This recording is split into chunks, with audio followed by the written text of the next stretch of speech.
Right, time now for our chart of the day. We've got Yahoo Finance's Jared Blikre standing by with an FX check. Is that what I see? That is right. We're going to take a look at the yen. We took a look at the euro earlier today around the open.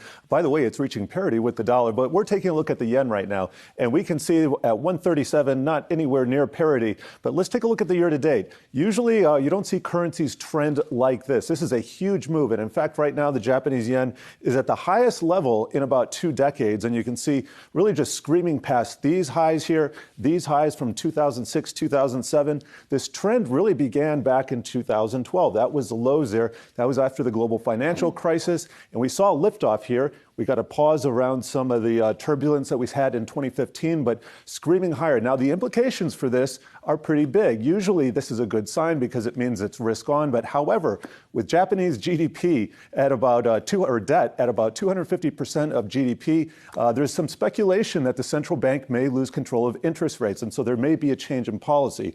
Another thing I want to point out here, and now I've inverted the Japanese yen so we can show it along with the NASDAQ. They are very closely correlated. And I should point out that with the yen now making new lows, in fact, highs against US dollar highs, this is lows right now. We haven't seen the NASDAQ kind of catch down to it. So that is a possibility. So usually risk on, good, but not necessarily now. So I guess you could say maybe it's a little bit different this time.